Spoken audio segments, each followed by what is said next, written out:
Good evening, ladies and gentlemen. We're going to start now the last event of the Night of Ideas. So I am Mathieu Leporigny, the Science and Technology Attaché of the French Institute. And I would like, of course, to welcome all of you tonight at the Institut Français for this event. This event has been made possible thanks to a lot of persons that I would like to thank and some of the partners. This is the fourth event of the day, of the night. All over the world. So I would like to specifically thank the Institut Français in Paris, the teams from the city of Helsinki where we had the first event, the team from the HAM where we had the second event, and of course all the team here of the French Institute. Thank also all the speakers from France and from Finland who participated actively in the different panel discussion, and thank also Alexandre Dereims, our film director for the last event tonight. I would like also perhaps even during the or after during the discussion to comment also on Twitter. We have a special hashtag for the occasion. It's NDI Helsinki 18. So do not hesitate also to comment on the social media. So La Nuit des Idées, the Night of Ideas. This is an international cultural event organized by Institut Français. The event first saw light 3 years ago in 2016, and this year, during one night, which is tonight, more than 100 cities and in 70 countries worldwide will organize events under the same theme, which is power to imagination. So this theme will be explored all over the world. It has been explored already this afternoon and part of the night in Helsinki by artists, experts, politicians, journalists and researchers. So all the events are also live streamed all over the world. In Helsinki as well, this is live streamed thanks to the support of Metropolia University that I would like to thank again and thank the team that has been very active all over the day. Thank you very much. So here, as I told you, we started this afternoon at 1 p.m. and we will finish tonight with the screening and the discussion around the film from Alexandre. And this is really built, that was built as a free itinerant journey at the heart of the city, where the topic power to imagination was seen from different perspectives. So the night now will conclude with the premiere screening with the French film We Are Humanity. So this is the premiere in Finland because the film that we're going to screen actually is in partnership with the Dog Point Festival. So that will be also part officially of the Dog Point Festival that will start next week. So this is the premiere for you in Finland. But this is also a premiere in France because the film will be screened in France from next spring, next April. So this is really a double, I would say a double premiere here. So We Are Humanity, this is a documentary that offers a complete immersion in the life of the last people of hunters-gatherers in Asia, the Jarawas, whose survival is threatened by the effects of globalization. So this is, as I told you, in partnership with the Dog Point Festival, that I would like to thank very much again here, and with the presence, of course, and we are very honored to have Alexandre Dereims also attending this event. So for the last event, we're going to have first a presentation from Alexandre regarding the film, why he thought about this film, about perhaps also other films he made, just to think about what were the conditions and what were the ideas behind the film, and then we'll have the screening, and of course we will take time after the screening for an exchange with you on the film, on some reactions, some questions you may have with Alexandre. After that discussion, you are all invited to stay and continue the discussion with Alexandre, with all of us, and between us perhaps, for a reception that we will have just here to conclude actually the Night of Ideas. So please join me now in welcoming again warmly Alexandre Dereims, who's going to speak about his quite great film that I saw in ultra premiere actually.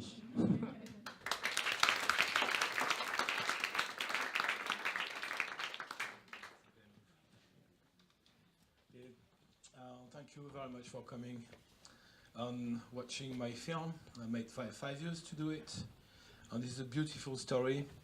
First, I want to thank the French Institute who welcomed me and screened my film, and thank you to be there because the room is full tonight. So these people, the Jarawas, are one of the last of the first human who migrated from Africa to the world 70,000 years ago. And they have been living in isolation, complete isolation from the world for more than 50,000 years. You can imagine that the native in America, this is like 25,000 years ago. So these people are very, very ancient, and they have kept beautiful human values and the original way of living that we have lost a long time ago. It took me 5 years to do it because it's forbidden to get there. They are living in the Andaman Island, and the Andaman Island are located south of Burma. It belongs to India, and no one should go there, but there is a road that crosses their Jarawa territory. And this road is traveled every day by the Indian Army, who secure a tourist convoy. And these tourists are making photos of the Jarawa. The Jarawa are gathered by the army alongside the road, and the tourists just make photos and throw them bananas. And it's a kind of human zoo. It's a very disgusting thing, but it's happening every day in the Andaman Island today. And this is how the story began. I knew about the Jarawa a long time ago, but they didn't want to see anyone. So there were no point to go there and meet them and film them. But in 2012, the story of this human zoo along the road was published in The Guardian with a video made by an Indian policeman filming Jarawa people dancing on the road for begging for food. And the policeman was filming for a tourist. And after that, we learned that some Jarawa came out of their territory to complain to the local police stations, but nothing happened, nobody listened to them, and the situation got worse and worse, and Jarawa women have been abducted, kidnapped, raped, and a lot of problems occur. And this is why we decide to go there and meet them, even if you cannot go there just by the road, but if you go by yourself, you can face 7 years in jail, and it's patrolled all the time. But in fact, the territory is not safe. As you will see, the Jarawa people are talking about a lot of poachers coming there and killing their game and starving them little by little. What you will see is a glimpse of the first world, the first paradise, and we focused on the Jarawa and their values. Just our goal is to embed you, to immerse you completely into their world, and you will see the most beautiful and happy and free people you ever seen. And after, I think a lot of questions, you will have a lot of questions, so I will answer it. Already? Okay. Are there many other people living on that island beside the Jarawa?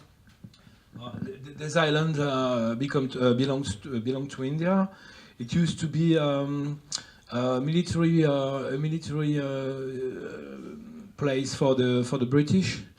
They had built a jail to jail Hindu nationalists at that time. People who support Gandhi, and there were a lot of Afro-Asian people living there. Not only the Jarawa, there were the Great Andamanese called the Bow, the Onji. And the Great Andamanese have been killed by thousands by the British. They made a genocide there. And the Onji, they used to live in a small island in the south, and the Indian people built them houses, and they forbid them to hunt, and they gave them alcohol, and now there are only 80 people left. But the Jarawa, they struggle, they fight, so it was not that easy for the Indian people to make them vanish, but there are only 400 people left. In fact, all the islands are now Indian, so it becomes a very the best destination for a honeymooner because the islands are beautiful. It's like the Maldives or the Seychelles. But the Jarawa, they have got the most beautiful beach on the sunset, and this is why they want to grab it and build a resort and make more money. And Now we've got a nationalist Hindu government, so these people doesn't care about the Jarawa. They want to have a strong country, a strong Hindu country. And Modi has already, the Prime Minister has already been charged with crime against humanity in his own area in Gujarat. So there is nothing good to expect from these people, but maybe if there is a political change, and the son of Sonia Gandhi maybe will take power. So at that time, I think situation can improve for the best. So alongside the documentary, we have launched a petition asking the government to close that road, the Human Zoo Road. We have already 245,000 people who have signed worldwide.